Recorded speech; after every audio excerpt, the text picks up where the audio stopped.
This podcast is proud to be part of the TalkSport Fan Network. TalkSport. Powered by fans. Good evening, everyone. Sorry we're slightly late starting. Me and Jason were just having a little bit of a natter backstage about some of the stuff that's happened this week, which I'm sure we're going to talk about during this particular show. This is a brand new show. And I've decided to call it On the Ball for now. If you've got any other ideas about what you think it should be called, please feel free to jump in and share. But the essence of the show is there's going to be lots happening during each week. And obviously we haven't got extra time running. So this show is all about discussing all of the week's main points, main news and talking points from the week. And this week I'm delighted to be joined by the Lord himself, Jason. Guy, how you doing, mate? I'm all right. I've got to apologise now. I sound a bit like Sean Dyche at the minute. As you know, because I keep bleating on about it because I'm a big baby. I broke my wrist playing football. And when they've done the operation, they've had to plate it up with 4 screws. And when they've intubated me, when they've knocked me out, they've put this tube down my throat and they've scratched it all. Oh. So I've got this bit of skin flapping. It's getting better now, but this is why I sound a bit like Sean Dyche. So I do apologise. So there you go. I have got 2 hands on it. Basically, Jason, do you want to tell everyone how you did that first of all? Because Jason is a phenomenal charity fundraiser, as you know, and also the chairman of the Wolves All Stars. Yeah, for my sins, I've been helping the Wolves All Stars for over 10 years now. And basically, I read an article in the paper that Neves was going to disband the Wolves All Stars. He couldn't get the former players. And it had just come off the back of me helping Jody Craddock with his testimonial committee, where I got access to loads of former players. So I started introducing them on board. And it's gone from strength to strength. And I was playing a charity match at Telford just a couple of weeks ago.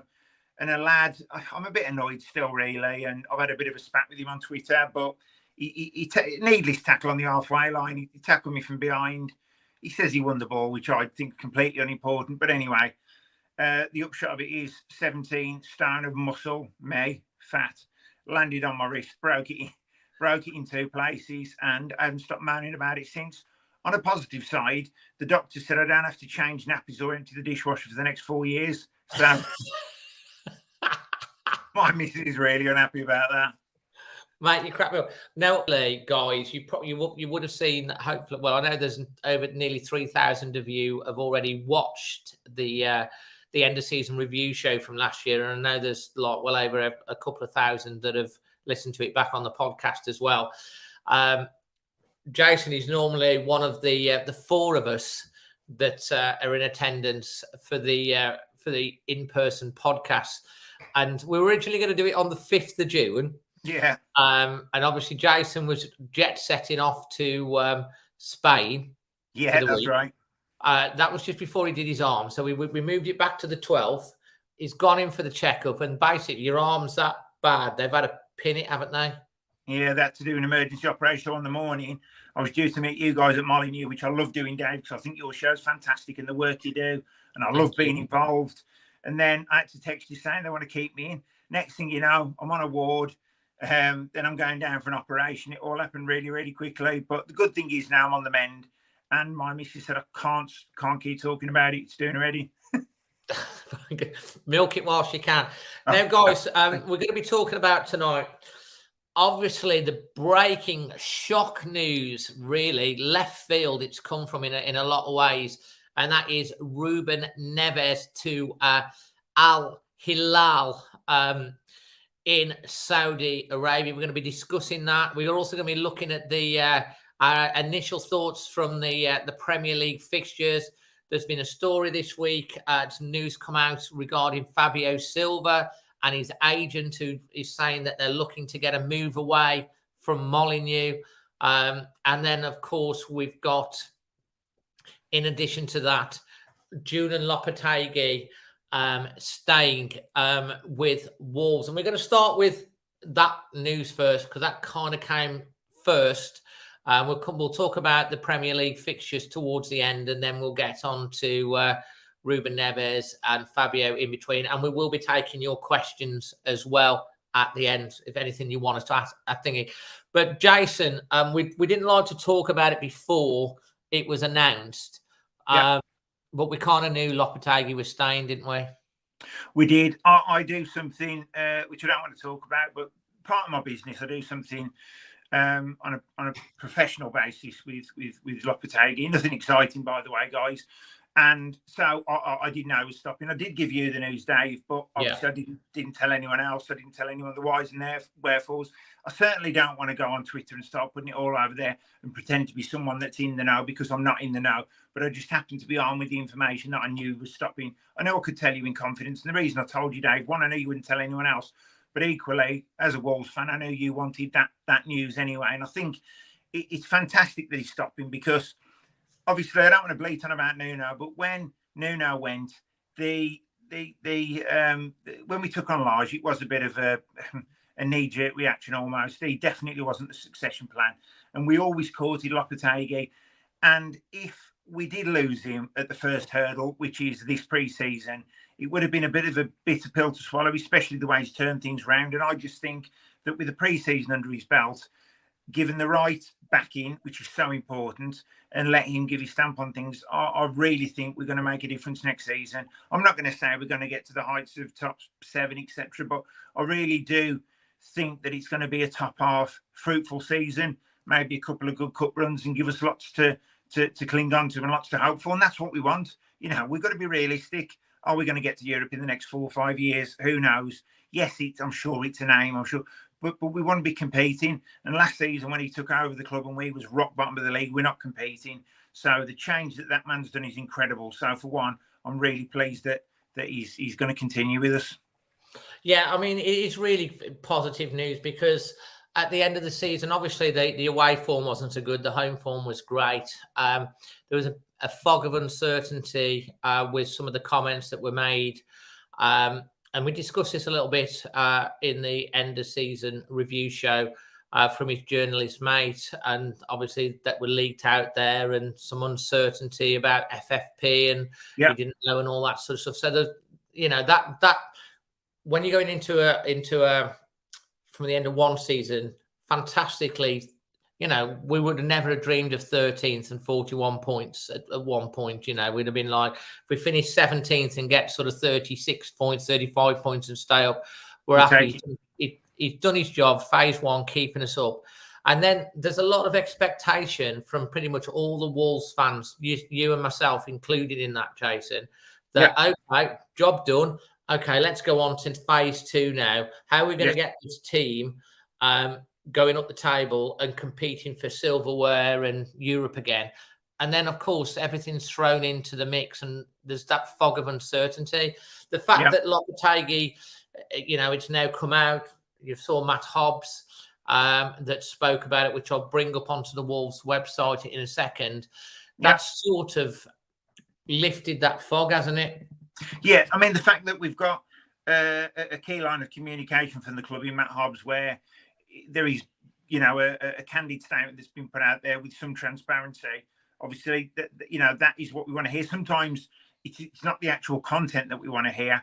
You know, when you hear the FFP arguments as well, sometimes to me that's quite naive, really, on the basis that all these things should have been discussed at every single level to know what the playing field and what the landscape was going to be. Obviously, before we took over, whether they've dressed it up in a way or whether they've been relying on the sale of Neves, clearly, I don't know. But listen, hopefully he's going to have some money to spend. By the look of the news today, he will have some money to spend. I'm sure he's going to spend it wisely. You know, it's just so important now that they do stick with him. Listen, if there's a bit of a poor start to the season, we know we've got some tough opening games. I don't want the Boo Boys to get on his back, because you look at the most successful managers in club's history, and there's always a period of longevity. And I think that's what we've got to do. I don't think for 1 minute we're going to have a bad start, but I'm just saying we've really got to get behind this man and trust him, because I think we could have 2 or 3 good 4 maybe years climbing where we are reaching to strive for the heights we was at before. You know, it was well publicised that we'd perhaps overachieved. But now, listen, it's a bit of a starting block again. There's going to be a major clear of the decks, which we spoke about, Dave. this summer. Players go in, and it looks like there's going to be more on the way. So this is going to be a crucial time. Yes, every window we say this is the most important one because it's a sign of the times, really. But I think now it is an important window, and I just hope Lopetegui gets all the backing he can to bring in the players that he wants. Absolutely, and this is the article on the Wolves website, mate, that we'd referred to, Matt Hobbs, talking about for example, there's been a lot of chat about the club on the back of Julen's press conferences. The season's finished. He's basically saying he's been in constant contact throughout. He was never in any doubt he would remain at Wolves.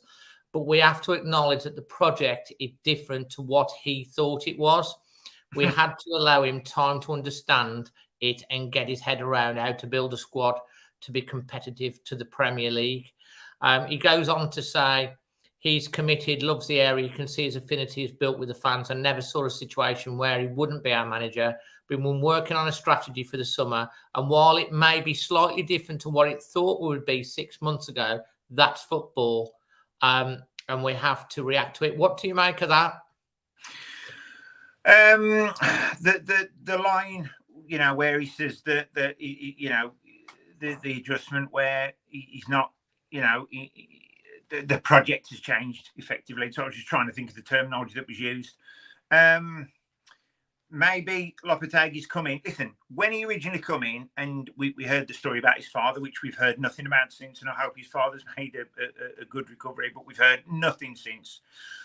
The story was that he didn't want to take the job because his father was ill. I think, I might be wrong, I think that what happened was he was told of what sort of money he was going to be given, targets perhaps, and where they need to strengthen, and where the players that were leaving. I think, hang on, this I'm not happy with that budget.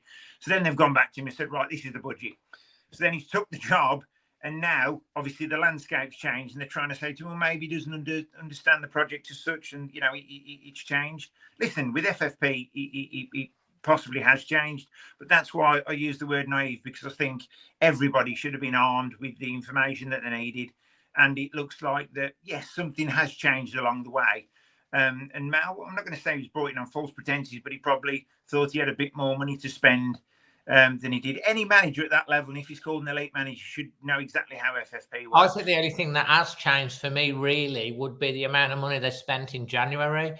Combined to a £46 million loss, it stacks up, doesn't it? Well, that's the thing. That's a very good point, actually, Dave, because listen, let's not make any bounds about it. We was flat bottom of the league, and we had to spend money, and they did spend a lot of money, and that was probably money that was perhaps going to be used towards this season. But listen, if some of these players pay out, and you've got to look at Lamina, who for me has been a great player, Gomez as well, and these are players, which is why I don't think we'll miss Neves as much as we think we will, because we have got the replacements there. And we'll go on to the Neves thing in a minute. It's important that we do the business early, Dave.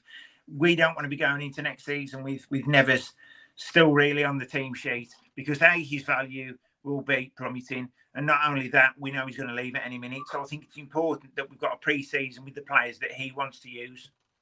Absolutely, mate. And I think that covers off Lopetegui. I'm quite positive. It's good for the club to have that certainty now. What I want, Gary Howard says here, I hope the Lopetegui can get the players he wants and hit the ground running. Don't tinker with the team during the season.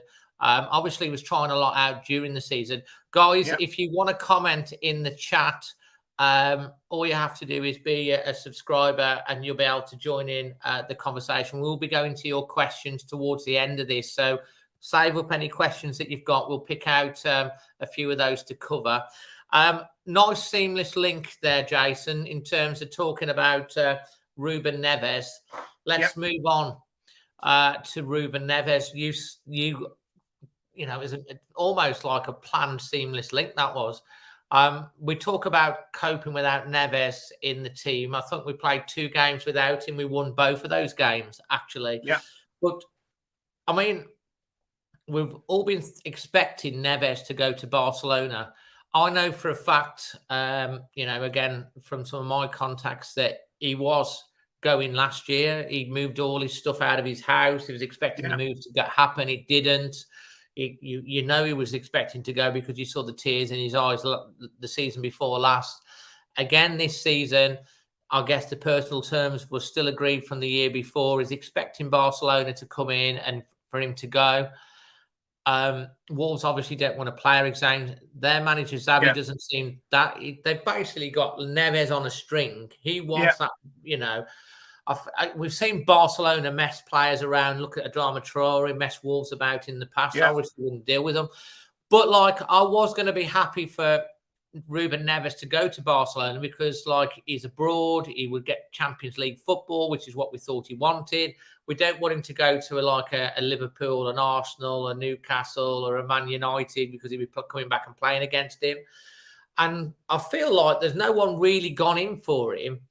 And then out of the blue, Al Halil from Saudi Arabia, who I think won the Asian the Asian League Champions League version in 2021.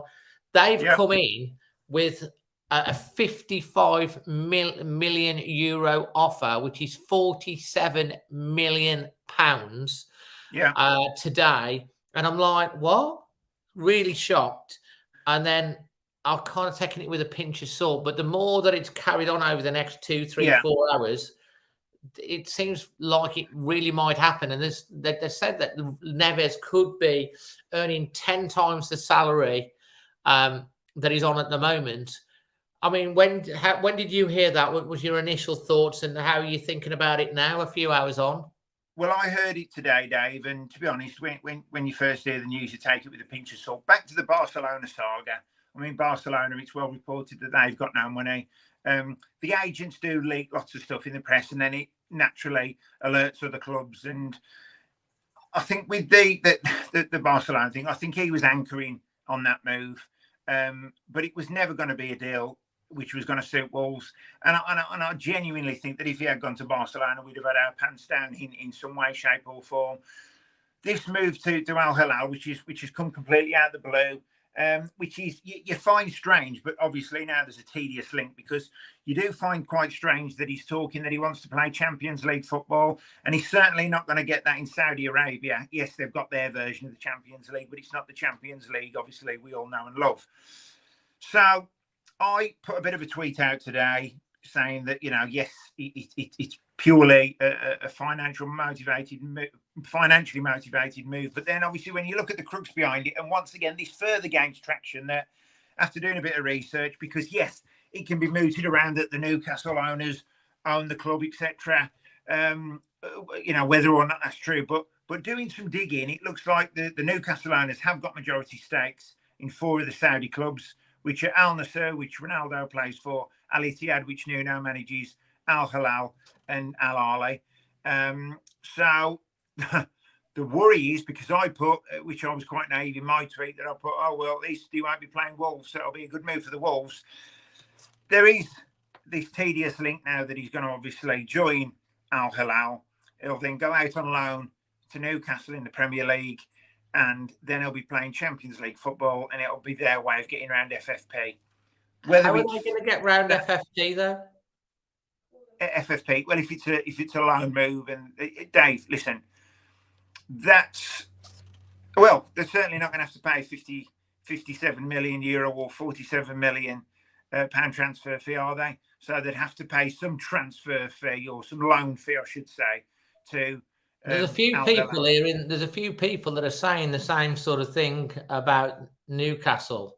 There's quite a few people that have been mentioning this as well. Obviously, there's no FFP. Once again, Dave. No, this is purely speculation, but it is a clear vehicle to get a player to a club, obviously, without shelling out X amount on a transfer. And that link is there when you see obviously Newcastle being Saudi owned, and now it's coming out that they've got a majority stake in 4 of the clubs. It does sound like a likely move. So me putting that he wasn't going to play against us next season, he actually still might. From a financial point of view for Wolves, though, we're playing with now a year on his contract to get 47 million quid. We can't turn that down, Dave. At the end of the day, they're going to snap their hand off, dumb deal. he's not going to sign another contract. He does want away course. He does. Yes, he's had a great time. Well, you say that he won't sign a new contract, Jason, and I'll just come back onto the FFP bit, and obviously on that point, because I do want to cover this off in a little bit more depth, because I need to sort of ban questions about and ask the people in the chat what they think about this. But like on the new contract thing, when I went to the ENS thing, their 300s, Liam Keane actually said that if he doesn't get his move to Barcelona, Neves has already pledged to sign a new contract with Wolves, because he does not want Wolves to lose out on a transfer fee for him. Well, okay, okay. Maybe so, but he's not signing a contract to stay at the club. He's signing a contract purely as, and he owes the club nothing. Does he want to particularly stay at Wolves anymore? Of course he doesn't. He wants to test himself. This is why the retirement league in Saudi Arabia probably now, in hindsight, isn't going to be where he's going to be playing his football. Let's be completely realistic. I'm not too sure how it's going to end. I might be wrong. You might be going over there. You might be getting paid 600 grand a week, tax-free, whatever's being mooted around. I don't know. But I very, very much doubt it now that the links are coming out with Newcastle or whoever it could be. It might not necessarily be Newcastle.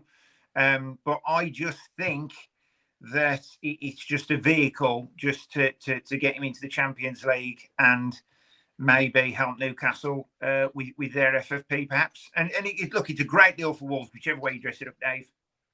See, again, I'm going to come back onto this FFP. I'm not so sure that he's going to end up going to Newcastle, and I'll tell you the reason for why. I mean, he might do. Newcastle, everyone thought last season they were going to spend a lot more than they did. They were quite reserved in how much they actually spent. Eddie Howe has been incredible. So yes.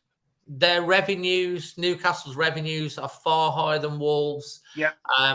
From in terms of their local fan base, their global fan base. They're in the Champions League. They've got loads more money, So to be able to come in and buy Neves for what they could have probably bought him for 30 million, direct, and increased his wages, I'm not sure how they need to try and get round FFP when they've only had the Saudis for like one transfer window.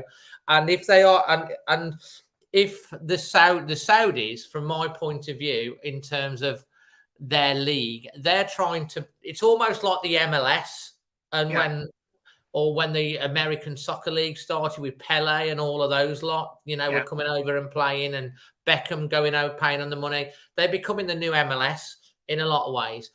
There's a lot of eyeballs now on this Saudi league. Benzema's gone there. They reckon Kante's going. Moutinho's been linked. Moutinho, from what I understand, is probably going to go to work with Nuno. Also, potentially that Nuno might even be interested in taking Pedro Neto there as well. But we'll wait and see what happens with that. And one interesting thing, did Ruben Neves, when he was saying goodbye to Moutinho, he said, "See you soon, you know where." Oh, yeah, I did see that. And then, did he mean Saudi? Listen, Dave, possibly, I don't know. Did they mean I don't know. Possibly. It's just that the Newcastle story is now gaining a lot of traction. For a player now who's 26, is he, Ruben Neves? Yeah. Listen, let's be honest, there's not a great deal of time on his side. Next couple of seasons, he's 28, knocking on the door of 30, and that'll go in the blink of an eye. And if he wants to play Champions League football now, he really has got to be now. I think this is why I was a bit surprised about it, and obviously I'll believe it when it actually happens. But from all accounts, it could happen next week, and if it does, fantastic for Wolves, because we need the money, and that gives, like you say, we don't want to be getting to the last week of the transfer window and not knowing what's going on. But if he's going to Saudi to be sent over to Newcastle, why are they paying him, which is reportedly 10 times his salary, to get him to go? Because the Premier League do have this thing when they do things with sponsorships and stuff like that, fair market value, that someone comes in and say sponsors the stadium or they do a deal like Wolves have recently done with that Chinese drink, which Fosun owns 70%. They can't all of a sudden say, well, that's worth 10 times more. That's not the market value. So if he does go over to this Saudi team and they're paying him 10 times his salary, are Newcastle going to be expected to pay like a tenth of that? Or they're going to pay, they won't get away with it. I can't say they'll get away with it. For the Saudi owners, I don't think wealth is a real issue. Now, obviously, going over to Saudi, it's going to be twofold, isn't it? If there is a move to Newcastle engineered on the back of it, then great. But even so, even if the vehicle is the playing football in Saudi or going to Saudi and signing for the club, that's going to be a massive coup for the country and the area and the Football League anyway. So, whichever way you look at it, Dave, look, we don't know the ins and outs, but let me tell you something, it's probably going to come to light pretty quickly. Well, absolutely. Absolutely. I mean, this is why we'll have to wait and see how it pans out. Maybe there's a loophole around it that, like you say, that they can go and pay him this salary, and then Newcastle only had to pay like a tenth of it because they'll still pay the rest of the salary, and it's not a transfer fee, and that's how they get around it. We'll have to wait and see. Absolutely. But I don't see how Newcastle can't afford to just go and have their own asset in Ruben Neves at 26 years of age, playing Champions League, and then sell him on to Barcelona for 50 million in 2 years' time. But equally, we don't know who Newcastle are trying to sign. Maybe they're trying to sign 70, 80 million pound players. And if that's the case, and if that's a vehicle to get Neves in the club on the cheap and enable them to buy players for 80, 90 million and challenge Man City, then so be it. We don't know their plans, do we? So I get what you're saying. Yes, they could have come to us direct and had a bit of a cheaper price, but I don't think it's geared towards that, really, is it? I don't, I think it is. It must be something to do with FFP. It's got to be. But listen, Newcastle I'd imagine are going to spend big. These Saudis are coming in now, and they do want to challenge with Man City. You can see that's going to be the likelihood. Yes, it took time at Man City, and they spent a lot of money, but they got there in the end. And I think that's what the Newcastle owners are looking at. Absolutely, and Mr. Mendes always finds a way, doesn't he, with his players? And it's be interesting to see whether Fosun are building up a kind of relationship with potential Saudi investors as well, because I know we know that Fosun are open to having investors come into the club. So again, you don't know kind of how the wheels are spinning behind the scenes and all that. Listen, Dave, that's obviously what we do. We obviously you're privy to information. We all are in certain ways, and and things come out on social media. But the only real people who know what's going on at these clubs are the owners. They're the ones that know exactly what's going on. Us mere mortals get to find out second, third-hand information. That's why we're all trying to get make head or tail of this move that's come out now for Ruben Neves to go to Al Hilal in Saudi Arabia all of a sudden. So. I know it's a shocker, and hopefully we'll get some more clarity on that over the coming week. And like the Newcastle link, well, I guess we'll know if he's lining up in a Newcastle shirt at the start of the season. We'll have our answer, won't we, mate? We'll refer back to today's conversation, but we'll wait and see how that pans out. But at the moment, until he's actually in an Al Hilal shirt, with the badge on and the shirt on and stuff like that, it's not official. It's just strong rumours that it might be happening, but we'll have to wait and see. Yeah, and once you've got a journalist like Romano who comes out and brings it on, every journalist is going to clip onto the back of that. It was broken, I think, by an Italian journalist, and it was picked up. But the last thing that Fabrizio said was it's all true, but there's no green light yet in regards to personal terms. But like, by all accounts, it does seem like it might be happening. To be honest, mate, if like someone's going to pay you X amount of £1 million to go to somewhere for 12 months or 18 months or 2 years, and you're made for life, because footballers, could have an injury and they're done. Absolutely.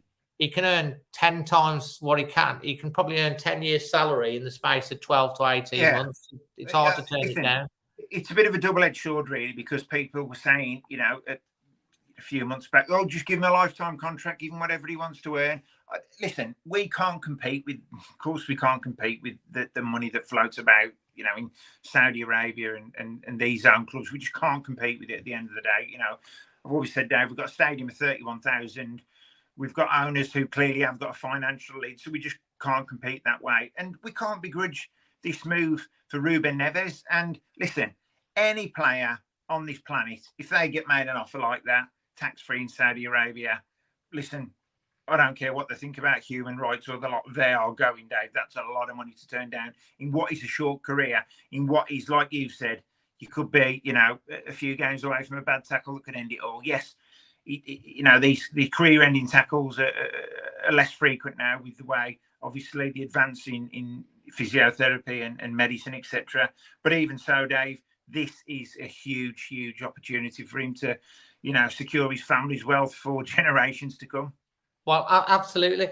And the one thing that you touched on there was a lot of the players that have gone to the Saudi League have all kind of been there, done it, won the trophies, that type of thing, and they're going there for a nice retirement payday. Yeah. The Ruben Neves move ain't that. What do you think that the Saudis are up to with the football? We've seen what's happened with the PGA and Lip Golf and all of that sort of jazz. What do you think they're thinking? They're trying to make it the best league in the world, because I don't see how people are going to switch off from the Premier League and the European leagues to take up watching the Saudi League.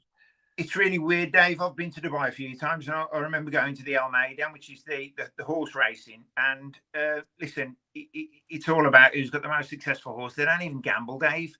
So they're not trying to make a few quid on the betting of it neither. You know, these guys don't even gamble. But there is a lot of show and tell, isn't there, with these guys? And you know, it's all about who's got the biggest this, biggest that. And now with football, listen, this is a perfect vehicle for them to really exercise their financial muscle and wealth. And, you know, they're doing it now. You can see what they're doing at Newcastle. And if this league takes off over there, you know, it's not going to be for every player, but they're going to get their heads turned by the money. The lifestyle out there, there's, you know, no alcohol. You can't at this, you can't at that. But, not saying the big drinkers, but, you know, the lifestyle might not appeal to many players, but one thing that certainly will appeal is obviously the financial benefits. Oh, without a shadow of a doubt. And you know, a lot of the time they're training as well, either very early morning or very late at night. You're quite right, Dave. You know, it's like the MLS, really. Players will go in out there and still go out there on a bit of a payday at the end of their career. They've achieved everything they can. They just want to, you know, a bit of a lazy few weekends in the sun where they're earning ridiculous amounts of money. They've got good crowds.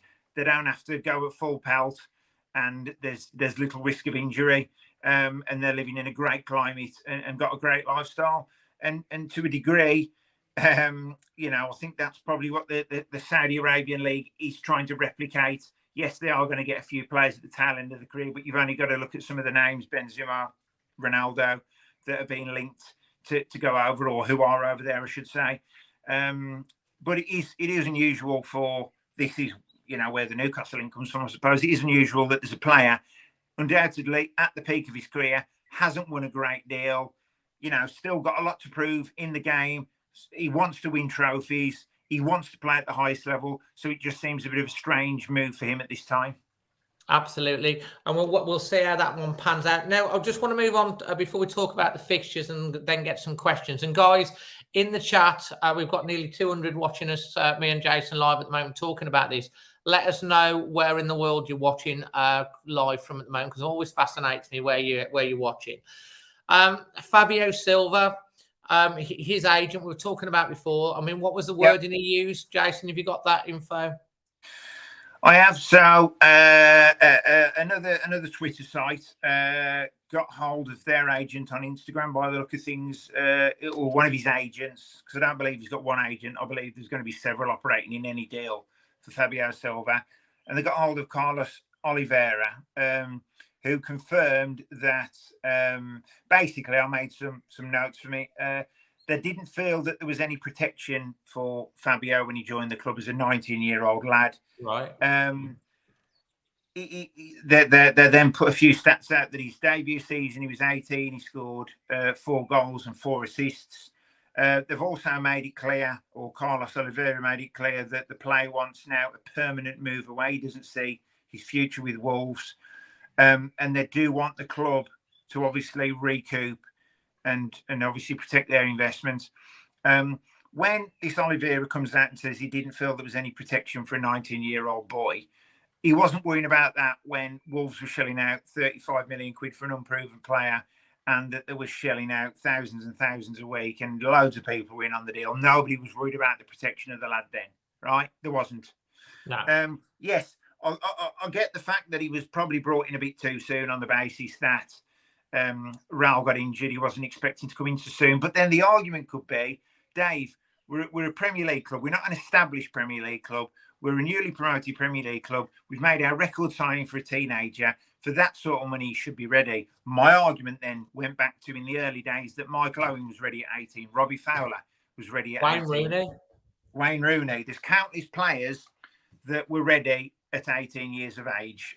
Why Fabio Silva should be any different, I don't know. We have seen that his loan spell out to Anderlecht and to, where was the initial loan move to? Not Feyenoord, Anderlecht and who's the other club? PSV, sorry.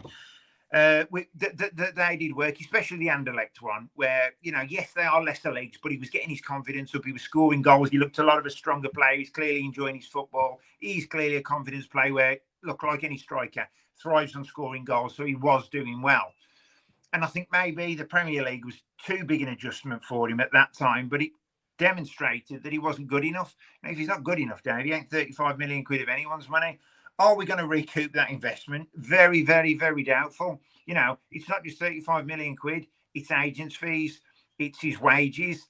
It's all the other bits and pieces that come with it. So we're probably talking the best part of 50 million quid has been shelled out to on that deal alone, realistically with.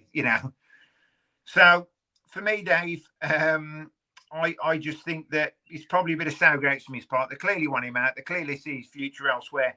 Fabio Silva's now made it pretty clear that he doesn't want to be here. And for me, you've got to be realistic in as much as, listen, I want players to play for the club. I want the best players out on a Saturday afternoon. I want the best 11. But also, I want players with heart. I want players that want to be at our club. I want players that want to be proud to play for our badge. I don't want players, some might see us as a stepping stone, right? I get that. But I don't want players who don't want to be here, Dave, because they're not going to give 100% commitment to the cause. And these are the players that we need and want in our team, especially if we're going to progress. So I wouldn't be sad to see him go. Would I like to see him given an opportunity on the basis that we don't seem to have a striker firing on all cylinders, we're short of goals, and this might be a player that maybe does deserve an opportunity again? Yes, perhaps so. But I still don't think he's good enough for the Premier League. People going, oh, what do you know? I don't think he's good enough for the Premier League. And I certainly don't think we're going to recoup anywhere near that 35 million quid that we paid for him. How much he's going to go for, I don't know. But I'm just hoping Al Hilal come in with a last-minute bid. And, Mate, Al Hilal, they can go and come in for Fabio. Guys, I want to ask you in the chat, it's a simple yes or no. Would you like to see Fabio in the Wolves squad for next season, or no if you want to see him gone? Well, put gone if you want to see him gone, and put stay if you want to see him stay. Forget about the fee or anything like that at the moment. But obviously the agents have said about they're looking to get a move. But would you want him to stay and be given the chance to? Is he ready, or do you just want to see him gone for how we can sell? So that's quite interesting there. Straight away, Sam's coming with a stay. But then we've got gone. Get out of the club, gone. I think they're on about us, Dave. I think they want us to go. Barry wants me to stay now. There's quite a few. Merv wants him to stay. Paul, get out the club. Tom gone out. So I'd say that the majority, that's probably 75%. Listen, the argument's twofold, Dave, because he got his contract extended at the club purely because he went out on loan, and on the basis he went out on loan, we knew we was going to lose him for a year. Therefore, we had a year less of his contract, so it did make sense to extend his contract, right? And it was purely based on his loan move. But every year that goes by, unless he's either having ridiculous loan spells or he's doing it at Wolves, he's going down in value. On the back of two decent loan spells, I think now is the time to sell, because I'm still not convinced he's going to do it in the Premier League. Yes, he's buffed out a bit. Yes, he's definitely going to have become a better. Yeah, Robbie Keane's another good example. He's definitely going to become, or has become a better player than he was. But I still don't think he's what we need, Dave. I genuinely don't. And the last thing we want to do is him come back, not score in 5 or 6 games. People like me start getting on his back, and that's not going to help with his confidence at all. So if we got anywhere near £20 million for that player, I think we've got to be realistic, cut our losses, and let him see him go out the door. Because listen, we've wasted a lot more money than that in the past. But I do think well, that was a complete waste of money. There's another example, and this is my point about Mendes. Listen, there's a lot of European clubs, a lot of clubs in the world who don't want to deal with Mendes. Now, Mendes has done some unbelievable deals for Wolves, and I've said this, Dave. We've got Gian Martino at $5 million. We got, Patricio at a snip. We got Ruben, Neves.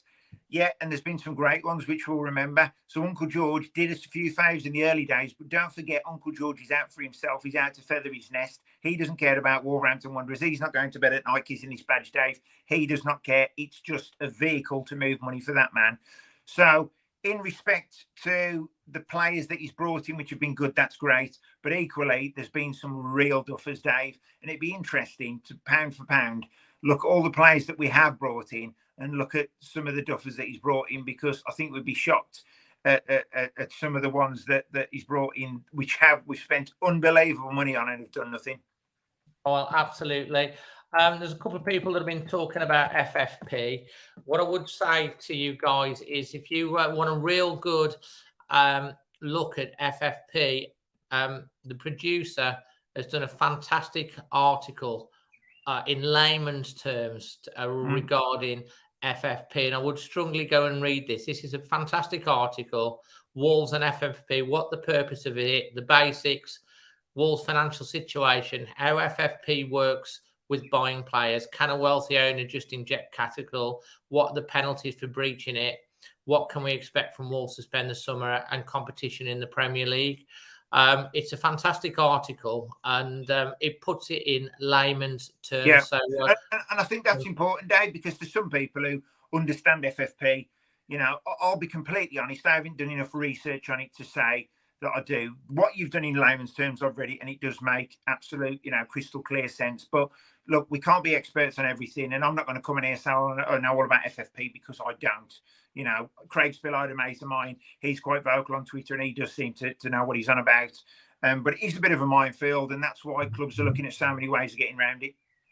Absolutely, yeah. So check that article out. It's honestly, it's a 5-minute read, and it's as I say, there's a lot of research been done on that. So check it out and give it a read.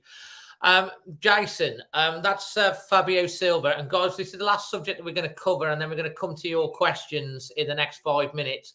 So if you've got any questions for me and Jason that you want us to talk about, any talking points, we'll open the floor to you. So think about that, but save your questions until we finish this.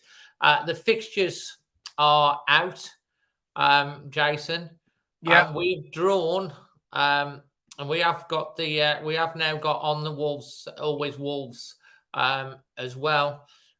On the, I'm going to just share this screen for you as well. We've also got on the Always Wolves page, we've got all the fixtures for the start of the season. As you can see there, you are, Jason. Manchester United away, Monday Night Football. We're drawn away, first match of the season. And let's just go to the end of the season.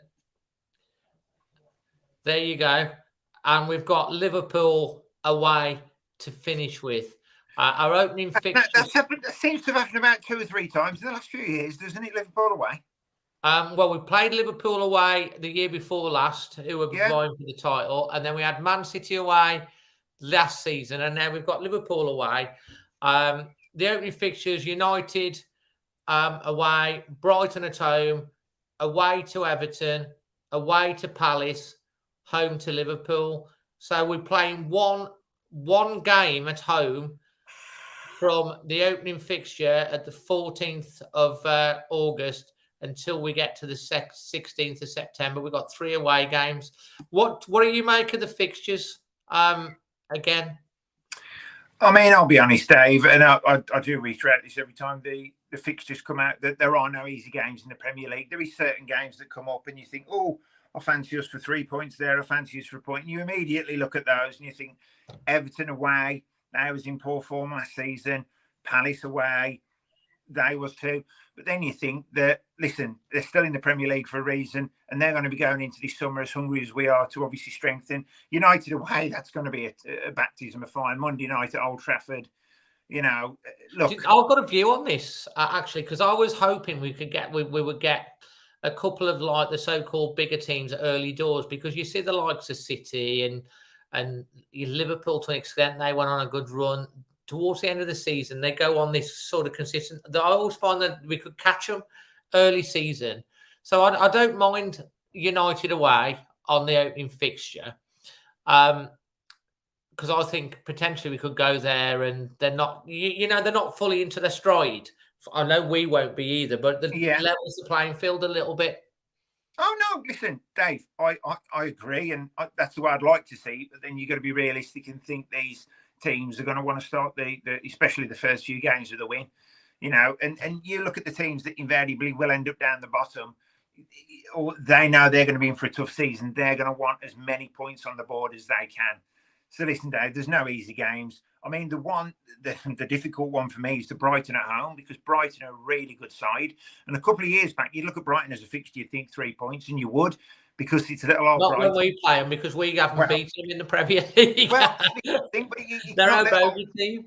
It's not little old Brighton, is it, Dave? This is Brighton, a very, very well-organised football club. When you go down there, you do have to question some of the dress sense of the supporters with the flipping chinos and their sweaters round the neck. But I'll be honest, Dave, it's going to be a tough game. Everton away, then Liverpool at home, Luton away. You've got to think Luton away. That's got to be 3 points. But what did we do at the start of the season last time, Dave? I think I give us something like 12 points from the first 5 or 6 games. I was miles off. What did we get? Can't even remember, but I know I was left eating a bit of a humble bulky pie. So the way I look at it, Dave, is, listen, it's a tough start to the season. It really is. But like I've said, like I've maintained, that Lopetegui didn't really have a pre-season when he come in. Yes, he had the World Cup break where he got to work with the players, but he still didn't get a full pre-season. I think now this is going to be the time where we're really going to get the best out of Lop. We're really going to see how his team can perform. So I'm confident in going into next season. But at this stage, I'm not going to say, oh yeah, a point against United, 3 points against Brighton, and a point against Everton, because until we know who's coming in and who's going out, I'm not that confident at the minute. Absolutely. I mean, no, neither am I, to be honest. I mean, but it's the old cliche. You've got to play everyone. Everyone twice. I mean, the last few fixtures. Let's just put this up on the screen, because I want to talk about this. I'm just going to load table at the end of the season, Dave. Whichever way you look at it, it works out over the season. Yes, I know there's questionable variables with VAR, but over the end of the season, it's pretty fair who stops up and who goes down. Look at our last few fixtures. So we've got Arsenal at home. Yeah. Our last 3 fixtures. I mean, I don't know what the fixture people have done wrong, because normally they have us going Manchester City and Liverpool back to back. I mean, so there's clearly been is that the first half of the season? We've got, just going to scroll. Oh, no, it isn't. Oh, yeah, they have. We've got Liverpool there and City within 3 games. And that's again, this happens every year. The last, I mean, look at that.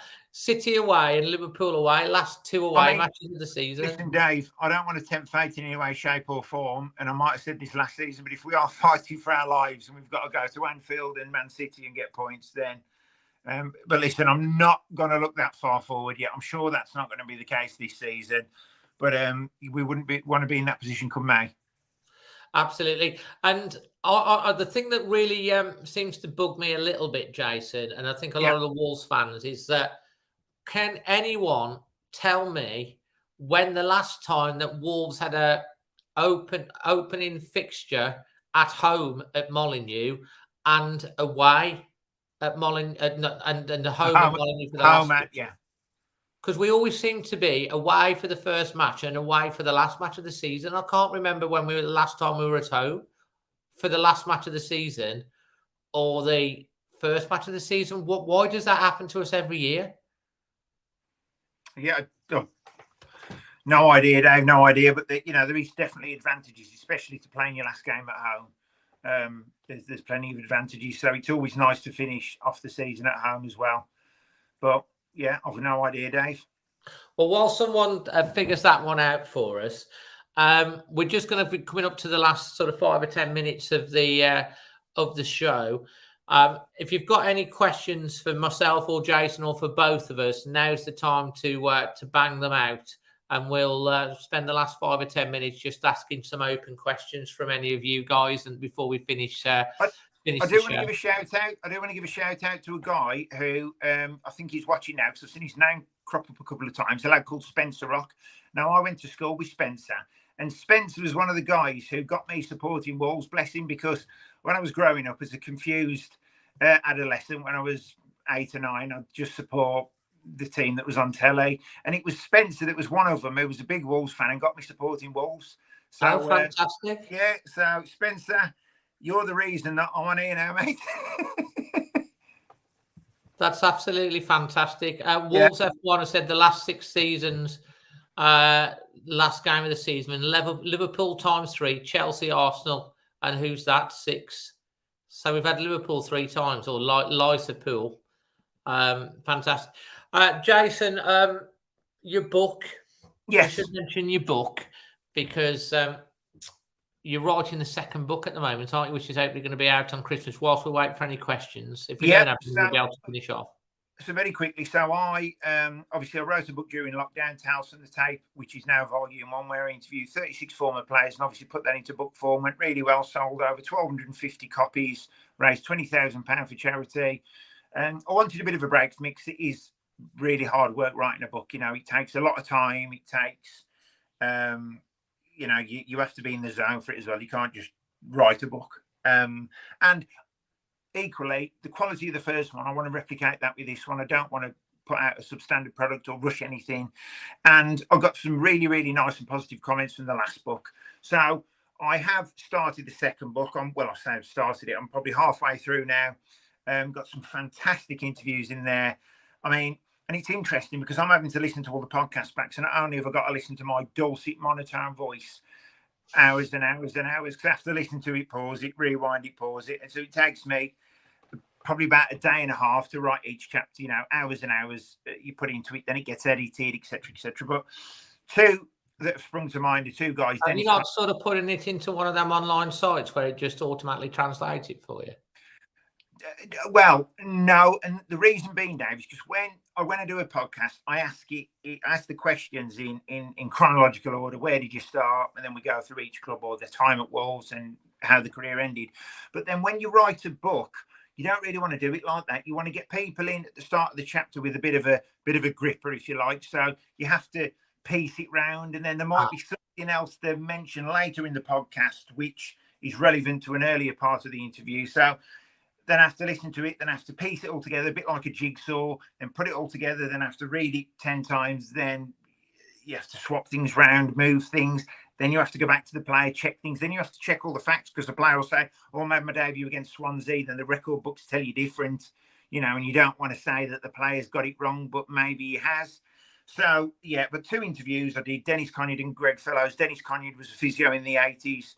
During the Batty Brothers era, which I'm fascinated by, and a guy called Greg Fellows was a coach during the same era, and their stories are just unbelievable. And when you go past the Molineux now and you see the big architecture of that stadium and all our legends out in bronze, we forget the times at that club in the 80s, and these people were there doing the jobs that nobody else wanted to do. Dennis Conyard would go around the pitch at full time to pick up the muddy sock ties, because we couldn't afford to buy new ones, and then he'd take them home to wash them. And then there'd be ex-players like Eddie Clamp who'd be coming in and fixing hinges on doors. And this is a part of our history that we will forget or will be forgotten unless we can document it. So I was very lucky to interview these people. So Tales from the Tape is hopefully coming out before Christmas. In about the next 6 to 8 weeks, I'm going to be offering the chance for people to subscribe and get the name in the back of the book. And yeah, So I'm really looking forward to it being launched, but there's still a lot of hard work to do, Dave.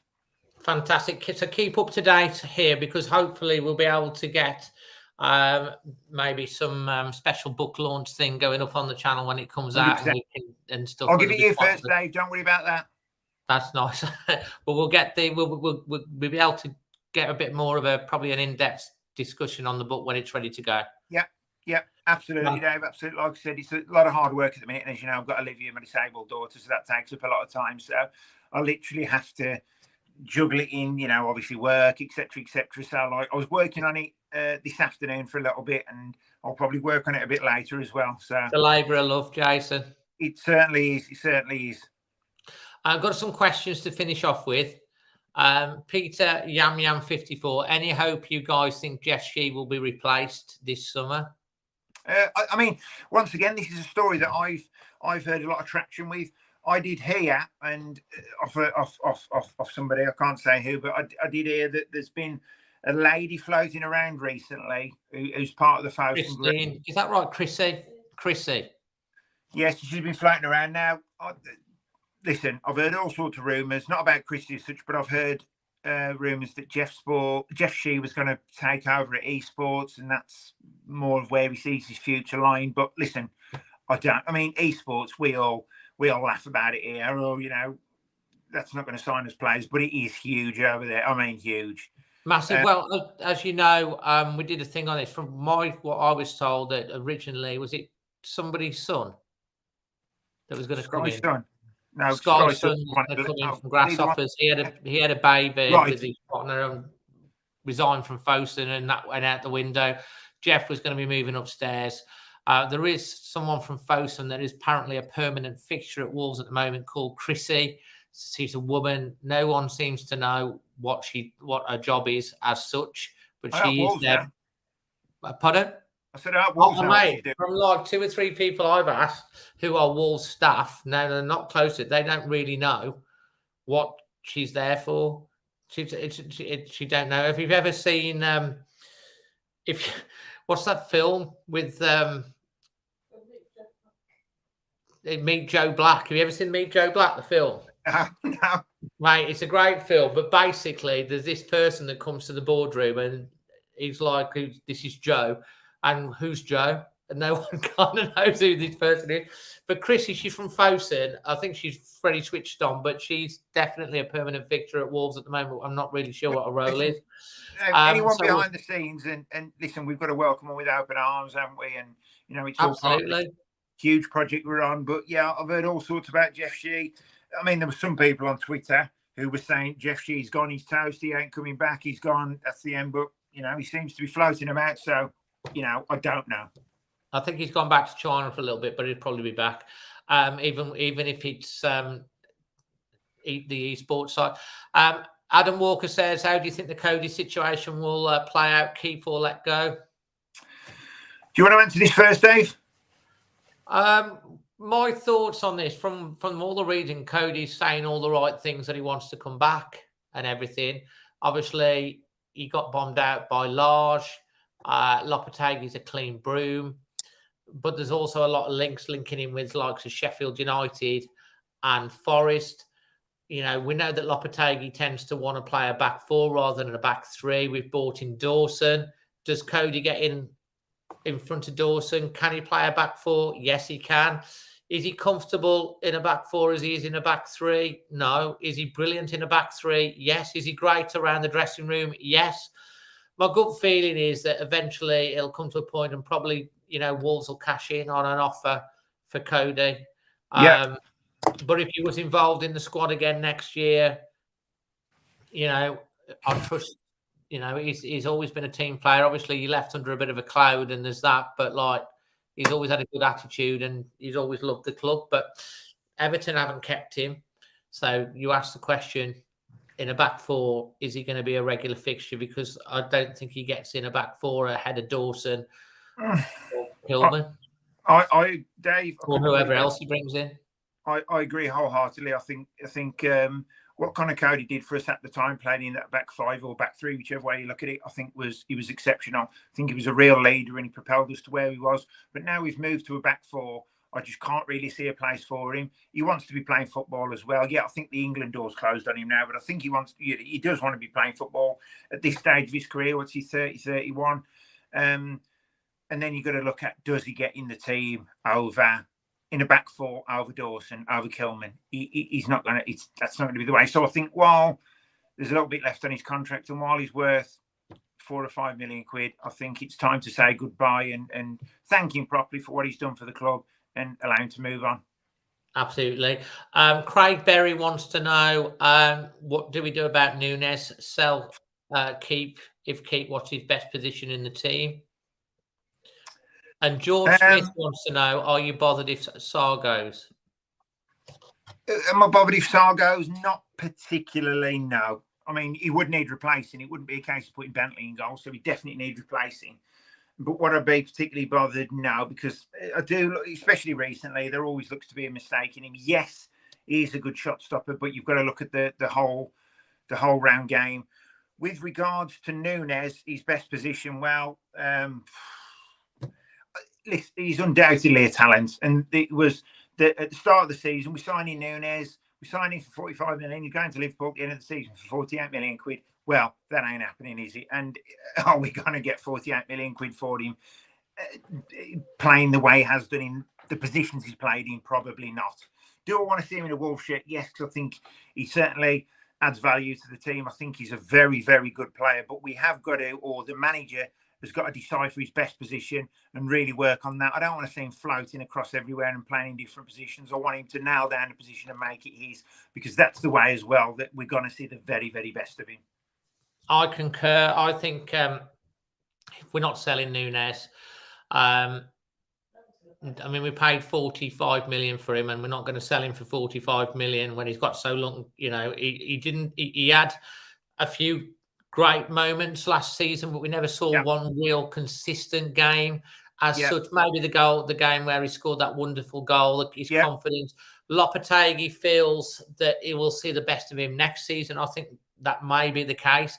I think we saw when Neves was out the team, he had his best 2 games as well. So, you know, from that sort of point of view, I think Neves has got a lot of ability. He's a quality player. And if we're losing Neves and we've got like Lemina, Joe Gomez, Hodge, who, you know, don't forget we've got Boubacar Traoré as well. All those sort of players. And whoever they bring in, I think, you know, he's going to be key for us next season. So I can't see him selling.